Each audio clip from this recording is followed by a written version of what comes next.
But I don't think that is his only desire. And I think I would be a crazy person to expect that. So the whole point, I guess, of even bringing up that clip is if these are real human feelings or, physical feelings, like this is what your body is doing. If you are not subscribed to a higher source, if you do not believe in something bigger than you, how do you abstain from those desires? Yeah, so I personally think to abstain from something, it takes two things, right? It takes personal character. I think if a person has character, they can abstain from those kind of desires. I'm just going to speak from my own personal experience, right? So, prior to my salvation, prior to coming to know the Lord, I was a wild man. Okay, my body count is pretty high. Okay, I'm gonna keep it 100. It might be in the hundreds, to tell you the truth, before I was saved. No, hundreds. Yes, with a plural, right? So I think is if you don't have personal character, if you don't have personal values, it's hard to abstain because I think the natural man has those desires. So I think it's gonna take character to abstain. It's gonna take certain values to abstain. I think the best absence for me has been what God has taught me and how to abstain. But men have those desires. Like for example, in the Old Testament, you see a lot of kings, a lot of men had multiple wives. Let's keep it real. Solomon had 700 wives and 300 concubines. This man was getting it off.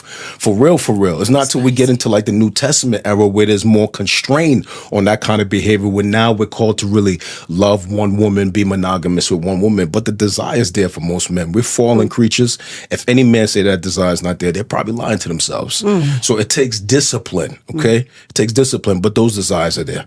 If those desires was not there, pornography would not be it wouldn't be a multi-billion-dollar industry. Exactly. Now, I'm not saying that's like women are involved in pornography too. Let's keep it real, right? But it's mostly men driving that industry. It would not be a multi-billion-dollar industry if those desires was not there.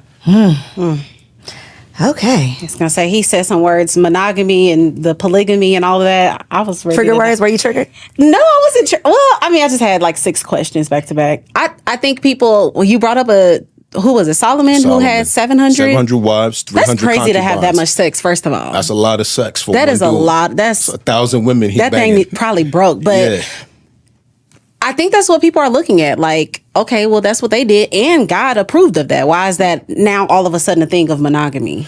I think God approved of that for a season. Right? I think God approved that for a season. I think for multiple reasons. I think first in the beginning, just to populate the earth. I think for a while, God understood that. Think about in the days of Solomon, men was not indwelt with the Holy Spirit. So you're talking about men who are not indwelt with the Holy Spirit. They don't have that inner guidance. So I think God allows certain things for a season. But I think once Christ came, the Holy Spirit was poured out. We have God living on the inside of us. The standard was raised now. Be faithful to this one woman. The first marriage was one woman. God allowed polygamy for a season. He outlawed that after Christ came. And now we have to honor what he's given us. Period. Yep.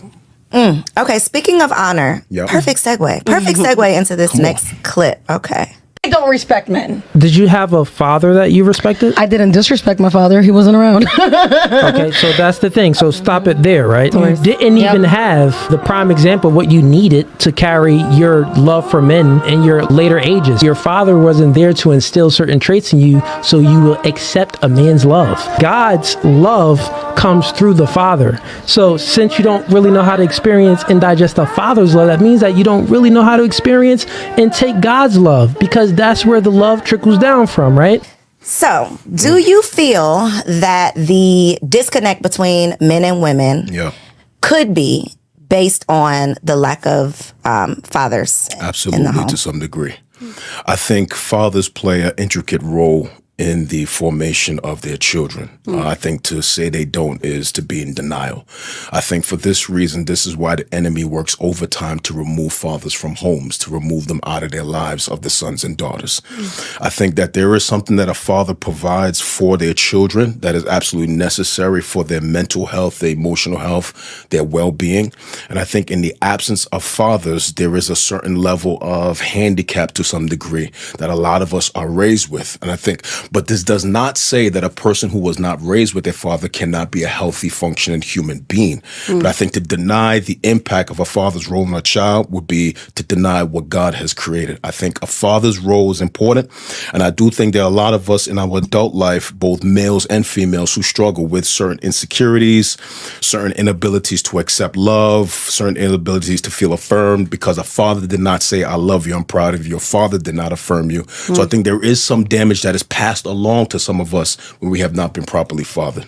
That's why I think the conversation around, it's like if you mention that ideally we raise children in 2-parent homes, there's always the group in the comments that's like, well, I was raised by a single. There's always that conversation when I think anybody with the brain can say what is ideal is the best of both worlds, right? Because I know I be about to send my sons out with some dirty socks. Well, they don't be dirty, but they be having a little box. And my husband is like, no, you're not doing that. And I just be like, this is why you need 2 parents. There has to be a balance. I don't know everything. Everything that I decide to do, everything that I feel is the best is not going to be the best. So to have a sounding board to say, no, I think it would be better to do this. There are so many instances just throughout the day that it's like, no, you definitely need the balance of 2 people versus, the one. Now, can it be done? Absolutely. But if we're talking about being proactive and preparing, then that's obviously ideal. I feel like even in these conversations, like podcasters, YouTubers, all of that, like we are ignoring the neglect and the hole in men from the absent fathers. Like we love talking about a woman with daddy issues, but we ain't talking about the men with the daddy issues, because that is the thing. You said a word, affirm, which is what most men desire from their women, for them to affirm them. It's like sometimes it be given, you want me to be your mom and your dad because they wasn't there, or you want me to be your dad. And so it's like, if we can fill these gaps in, which is why we're here for Black love, or not Black, I'm sorry, all love, but no, we're here for Black love. That's right. The spirit moved you correctly. Listen, let me say this too. I think that affirmation piece is important, right? I mean, like, think about this, right?